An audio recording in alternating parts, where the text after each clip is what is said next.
Hi, everybody. We're back to recommend more titles and suggestions for books that you can read for free from the Carmel Clay Public Library.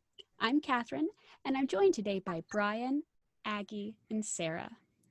Today, we're going to be sharing with you some memorable memoirs. Brian, why don't you go ahead and get us started? Thank you.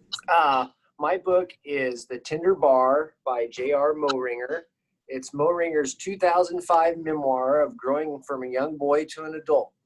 His father was absent when he was young, so he lived with his mother, his female cousins, and grandparents in Massachusetts. So, lacking male role models, he hangs out at the local bar where his uncle works, and he's initiated into the world of male camaraderie and drinking. Then his mother and he moved to Arizona when he's a teenager and gets a job in a mall bookstore run by two eccentric owners who introduce him to reading and literature. And then eventually he's accepted into Yale and later works as a New York Times reporter. However, no matter where he's living or what he's doing, he always returns to the bar in his hometown in Massachusetts. It's a coming-of-age story with excellent writing that's deeply moving and personal. It's not just a book about drinking in a bar, although there's plenty of that.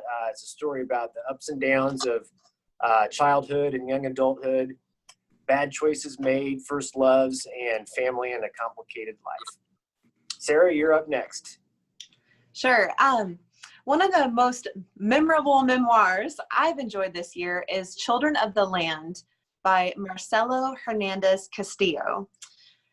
In this memoir, he recounts the experiences of his undocumented family's attempts to live an ordinary life in America, and then also his emotional travels back to Mexico to visit his father who was deported. Castillo is an award-winning poet, so the writing is super gorgeous, and it is really honest and unguarded, and I really, really felt like I was, he opened up his world to the reader, and it was just lovely.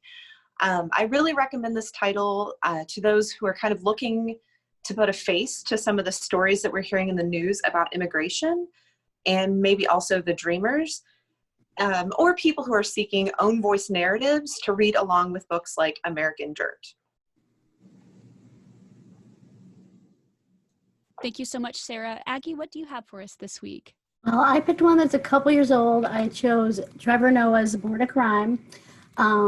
It's an excellent read for anybody who's a fan of The Daily Show or the comedy routines of Trevor Noah. But it pretty much recounts his life growing up in Johannesburg, South Africa. As his mom was black, but his dad was white. He was Swiss, actually, and they were not wed.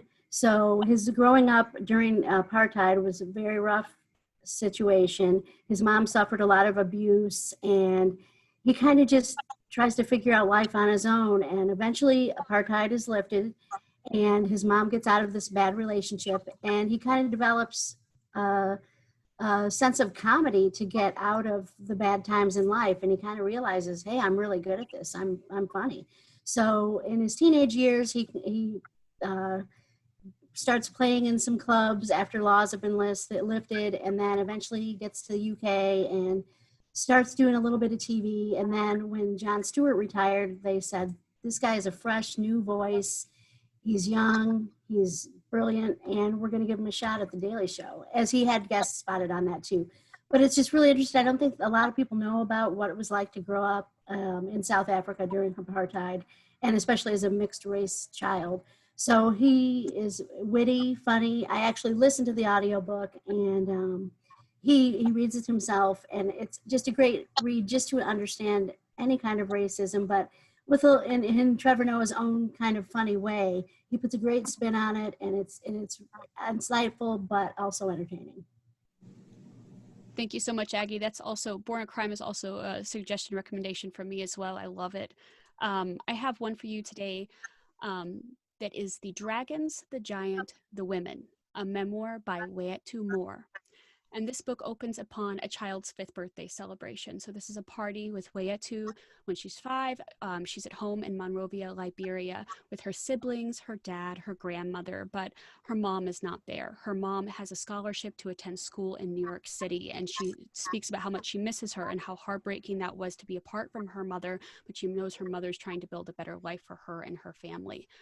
In the midst of this celebration, the first Liberian Civil War breaks out, and it's completely unexpected. She has to flee with her family. She grabs everything she can and puts it into one bag, and for 3 weeks on foot, more vividly recalls the struggle that as they walked on foot to find this small village where they then hid until a rebel soldier showed up and told her and her family that your mother is going to try to smuggle you out to Sierra Leone.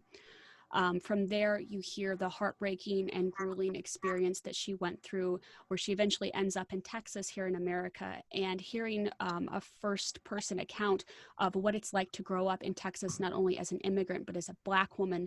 It is eye-opening, and you get these mother-daughter relationships. This book is extremely moving and very timely. This is her second novel. Her first was fiction, and it was out in 2018. It was called She Would Be King, and I also recommend that as well. But it is very rich and moving, and it just shows the long-lasting effects of war and how it can change the trajectory of your whole life. And that when you walk down the streets in America, you never know the backstory of someone's life, of how hard they've had to struggle to get here. So thank you guys so much for those recommendations today. Those titles are available either in print or from the library's digital collections in Overdrive and Hoopla. Thank you so much again for joining us, and happy reading.